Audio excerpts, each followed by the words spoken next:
There are moments in history that don't announce themselves with fanfare. No cameras rolling, no headlines waiting. Just a Tuesday evening in Los Angeles, the autumn of 1967, when a man walked into a restaurant on Wilshire Boulevard and collided with a truth that would reshape everything we thought we knew about strength. I need to tell you this story now, while the details still burn clear in memory, because I was there. 23 years old, working the dinner shift at Chen's Garden, a modest Cantonese establishment wedged between a dry cleaner and a jazz club. I watched Bruce Lee, not yet the global phenomenon, just a martial arts instructor with a television role and a growing reputation, demonstrate something that October night that I've spent 56 years trying to fully understand. But before I describe what happened in those 10 seconds that made history, you need to understand the world we inhabited then. The late 1960s martial arts landscape in America existed in a peculiar twilight zone between authentic tradition and Hollywood fantasy. Bruce had already ruffled establishment feathers by teaching non-Chinese students, by questioning classical forms, by suggesting that 2,000 years of tradition might contain some inefficiency alongside its wisdom. The traditionalists called him arrogant. The movie industry called him unmarketable.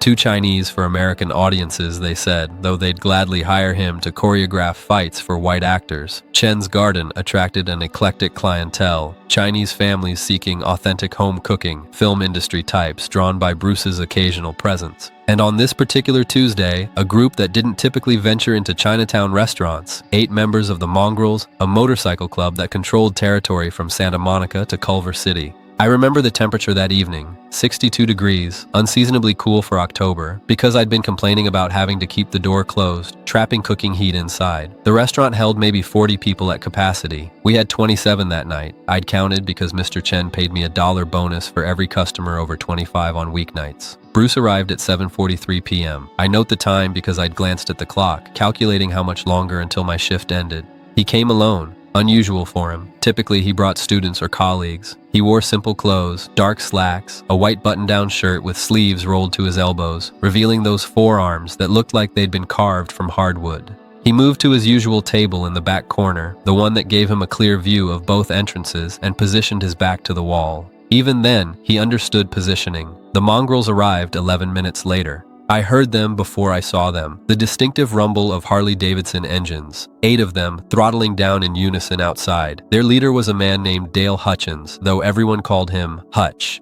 6'4", maybe 270 pounds, with arms like bridge cables and a beard that reached mid-chest. He'd done time for aggravated assault, I'd learn later, and carried himself with the particular swagger of someone who'd won enough fights to stop counting. They took the large round table near the center of the dining room, their leather jackets creaking as they settled into chairs designed for smaller frames. The restaurant's ambient sound, conversations, clicking chopsticks, the hiss of woks in the kitchen, didn't exactly stop, but it modulated, dropped several decibels, like someone had turned down a volume knob. Mr. Chen approached their table with menus, his English precise but his discomfort visible to anyone who knew him. The Mongrels ordered like they did everything else, loudly, with crude jokes and excessive gestures. But they ordered, and they had money, and Mr. Chen operated on the principle that paying customers deserved service regardless of their appearance or volume. For 23 minutes, 2 separate dinners progressed. Bruce ate his beef chow fun methodically, occasionally making notes in a small journal he always carried. The Mongrels consumed enormous quantities of sweet and sour pork, fried rice, and Tsingtao beer. The restaurant's other patrons ate quickly, paid, and left, reducing our count from 27 to 16, then to 9. I was refilling tea when I heard Hutch's voice boom across the dining room. "Hey, ain't that the Chinese guy from the Green Hornet?" Bruce looked up briefly, made eye contact, nodded once, and returned to his journal. "I'm talking to you, Kato." Hutch stood, his chair scraping against the concrete floor with a sound like a shovel on gravel. "My old lady watches that show, says you do all these fancy kung fu moves." What I need you to understand about Bruce in this moment, he wasn't afraid. Fear produces specific physiological markers, dilated pupils, rapid breathing, muscle tension. I was close enough to see none of these. What I saw instead was assessment. He was reading Hutch the way you'd read a weather pattern, calculating what was coming and what it would require. "Your wife has good taste in television," Bruce said, his voice carrying clearly despite its moderate volume. He stood, not quickly, but with fluid certainty, and faced Hutch across the 15 feet separating them. "Kung Fu," Hutch said, and his tone carried that particular contempt of someone dismissing something they've never studied. All that jumping around and screaming, that's for movies, brother. Looks real pretty on TV, but in the real world? He patted his substantial belly. Real world, size matters, strength matters. All your fancy kicks don't mean shit when you're facing someone who can bench press 350. 3 of his companions laughed. The other 4 watched with expressions I'd later recognize as concern. These were men who'd seen Hutch in action, who knew what he could do, but who also sensed something in Bruce's stillness that gave them pause. You may be right, Bruce said. I haven't bench pressed 350 pounds. I've focused on other kinds of strength. Other kinds, Hutch repeated, savoring the words mockingly. Brother, there ain't but one kind that matters when fists start flying. You want to show me your other kinds? Or you want to sit back down and finish your dinner while you still got teeth to chew with? Mr. Chen emerged from the kitchen, started to speak, but Bruce raised one hand, a gesture so subtle yet so commanding that Mr. Chen froze mid-step. I don't want to fight you, Bruce said.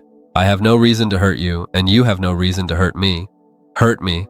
Hutch's laugh came from his belly, genuine amusement.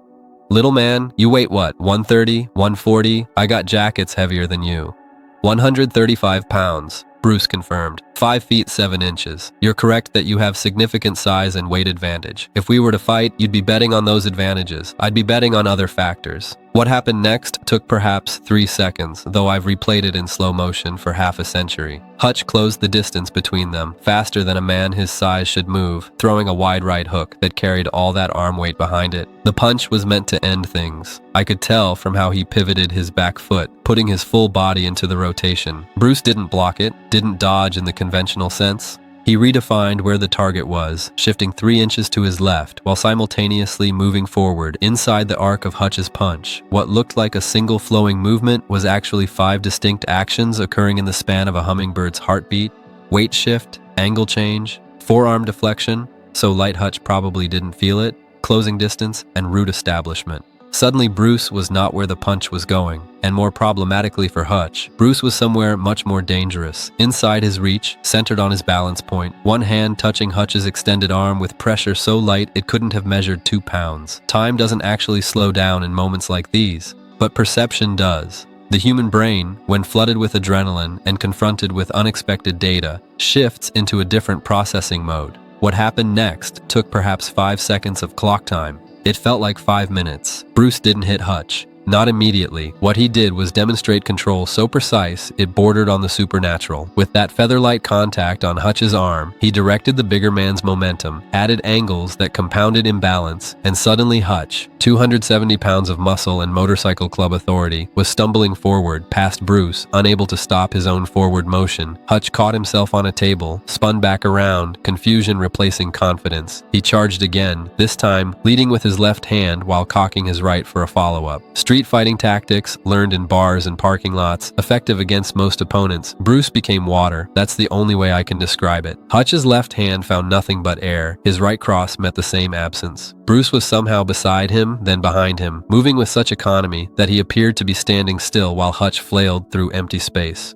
You're strong, Bruce said, his breathing unchanged, no exertion in his voice. But strength without precision is just wasted motion. The third exchange was where it happened, the thing that made history. Hutch, now frustrated and genuinely threatened, abandoned technique entirely. He lunged, arms spread wide, intending to use his size to simply overwhelm and bear Bruce to the ground. It was the right strategy, probably his best option. If he could get Bruce on the concrete floor, weight would matter more than speed. Bruce sank his weight, rooted through his back leg, and executed what I'd later learn was called an oblique kick, a straight-line thrust that intercepted Hutch's forward momentum by striking his lead knee from an angle that compromised the joint's structural integrity. Not a devastating kick, not meant to shatter or permanently damage. Just enough force, applied with surgical precision to a specific point at the exact moment when Hutch's full weight was committed forward.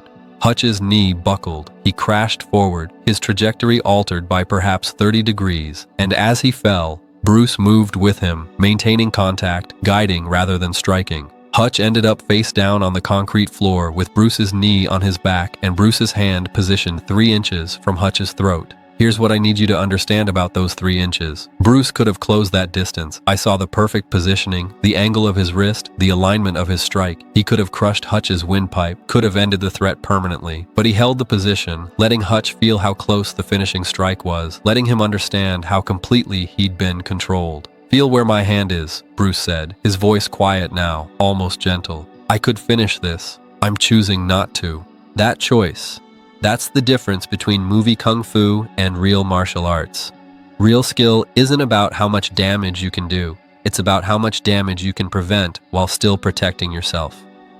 7 seconds. The entire physical encounter lasted 7 seconds, from Hutch's first punch to his position on the floor. I'd glanced at the clock when Hutch stood up, 7:54 p.m. When I looked again after Bruce stepped back and allowed Hutch to rise, 7:55 p.m. 1 minute had elapsed, most of it spent in stillness and speaking. Hutch pushed himself up slowly, testing his knee, rolling his shoulders. His face carried an expression I'd never seen on him before, and wouldn't again, genuine confusion mixed with something approaching awe. His companions sat frozen, hands on the table, making no move to intervene. They'd seen enough street fights to recognize when intervention was pointless. "How did you?" Hutch started, then stopped. "I've been in 100 fights, more. I know how to fight." "You know how to struggle," Bruce said. "There's a difference. Fighting implies opposition, resistance meeting resistance. What I do is different. I don't meet your force with my force. I redirect it. Use it. When you pushed forward, I used your forward momentum. When you were off balance, I maintained your imbalance. I didn't defeat you, you defeated yourself, and I simply guided the process." Hutch touched his throat, feeling the area where Bruce's hand had stopped. "You could have killed me." "Yes, but why would I? You insulted something I've dedicated my life to studying. That's not a killing offense. It's barely an offense at all. You didn't know what Kung Fu really is. Now you have more information." The restaurant had gone completely silent. Mr. Chen stood by the kitchen door, a dish towel clutched in both hands.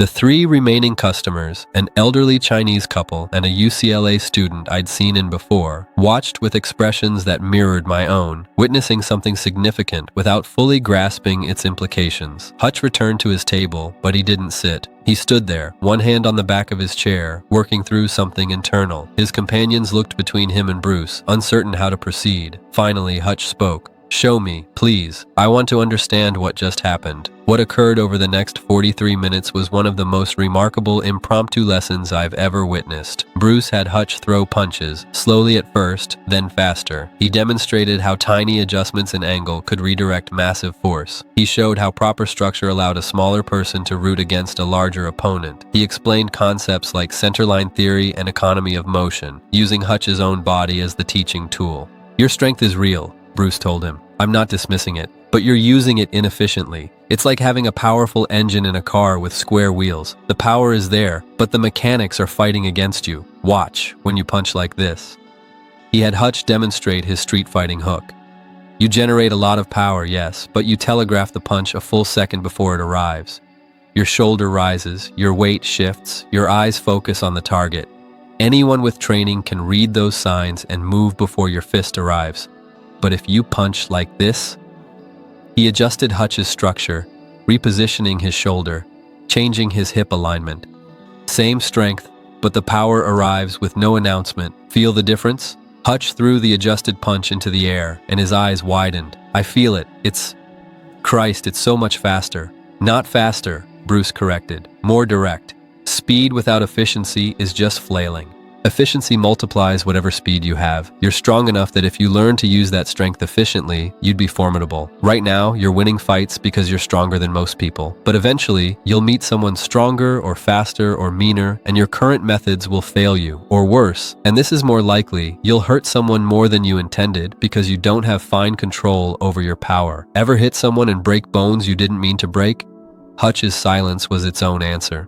"That's the tragedy of untrained strength," Bruce continued. "You can't calibrate it. You only have one setting, full power.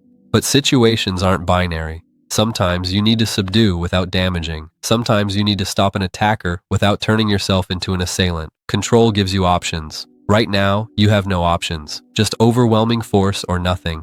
I watched Hutch absorb this, saw the shift in his posture, the softening of his defensive stance. Something was happening here beyond a martial arts lesson. Pride was being dismantled, not through humiliation, but through offering something better. "Why are you helping me?" Hutch asked. "I came in here looking to humiliate you, to prove Kung Fu was bullshit. You put me on the ground in front of my guys. You should be laughing at me, not teaching me." Bruce's response is something I've thought about constantly in the decades since. Because my teacher once told me that real martial arts isn't about defeating opponents, it's about defeating the conflict itself. I could have hurt you badly, could have made you look foolish, could have created an enemy who'd spend months planning revenge. Instead, I can give you information that makes you better. Which outcome serves the world more, your humiliation or your education? By the time they left, 8:37 p.m., I noted, Hutch had exchanged phone numbers with Bruce. He'd asked about training, about classes, about whether someone his size could actually learn what Bruce taught. His companions, initially hostile, had transitioned to curious, asking their own questions about training methodology and philosophy. Mr. Chen locked the door behind them, turned to Bruce, and spoke in Cantonese, a language he assumed I didn't understand, though my grandmother had taught me. "You took a significant risk. Those men are dangerous." "They were dangerous because they didn't understand their own power," Bruce replied, also in Cantonese. "Now, they have the beginning of understanding. Understanding reduces danger. Ignorance multiplies it." I finished my shift, biked home to my apartment in Echo Park, and tried to sleep. Couldn't. The evening replayed in my mind, those 7 seconds of physical encounter, the 43 minutes of instruction, the transformation of a violent man into a curious student. 3 weeks later, I saw Hutch again. He came into Chen's garden alone, dressed in jeans and a plain t-shirt instead of his club colors. He was there to pick up a note Bruce had left with Mr. Chen, information about a Wing Chun instructor in Long Beach who specialized in teaching larger practitioners. They spoke briefly. Hutch thanked him for the referral. "You training?" Bruce asked. 4 times a week. My wife says I'm a different person, says I'm calmer. I thought she was full of shit at first, but she's right. When you understand how to control violence, you stop looking for it. That makes sense? Perfect sense, Bruce said. That's the real point of martial arts. Not to make you more dangerous, to make you less dangerous because you no longer need to prove anything. I lost track of Hutch after that year. Life scattered us in different directions, but I heard stories. He left the mongrels, became a youth counselor, working with at-risk teenagers, used martial arts training as a tool for teaching discipline and self-control. The man who'd wanted to prove Kung Fu was movie bullshit became one of its unlikely ambassadors. Bruce, of course, went on to change cinema, philosophy, and martial arts itself. Died too young in 1973, leaving a legacy that transcended his films. But that night in October 1967, in a modest Cantonese restaurant with concrete floors and fluorescent lights that flickered when trucks drove past, I saw the essence of what he was trying to communicate. I'm 79 years old now. I've seen countless martial arts demonstrations, watched countless fights in person and on screen. Nothing has matched those 7 seconds for pure efficiency and control.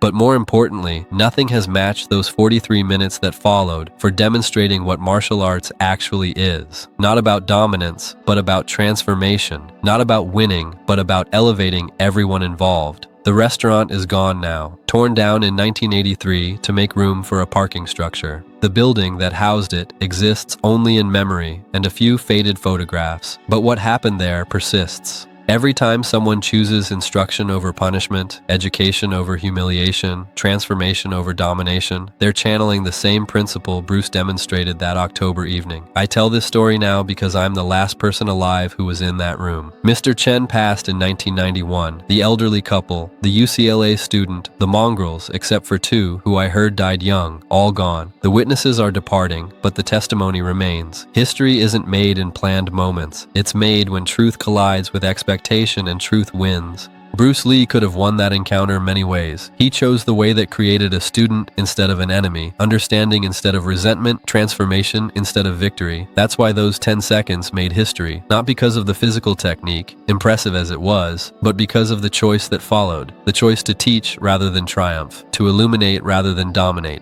I was there. I watched a man walk in planning violence and walk out planning his first martial arts class. I watched formlessness defeat form, presence defeat speed, restraint defeat force. I watched Kung Fu prove it was anything but movie bullshit. It was, in fact, a technology for transforming conflict into growth. And I watched Bruce Lee demonstrate the most powerful technique in martial arts, the one that leaves everyone better than they were before, including yourself. That's what happened on that Tuesday evening in 1967. That's what made history. Not a knockout or a dramatic victory, but a moment when someone powerful enough to destroy chose instead to enlighten. I'm telling you this now, before I forget, before the details blur further, because some moments deserve preservation. Some demonstrations of restraint deserve the same documentation we give to displays of force. Chen's garden is gone. Bruce is gone, Hutch is gone, but the principle remains, waiting in that space between what we can do and what we choose to do, between our capability for destruction and our capacity for elevation. That's the lesson. That's what those 10 seconds taught, and what 56 years haven't diminished. Real power isn't what you can do to people. It's what you can do for them, even when they don't deserve it, especially when they don't deserve it. Bruce Lee understood this. He lived it. And on one October evening in 1967, he made history by showing a dangerous man how to become something better than dangerous. I was there. I remember. And now you know.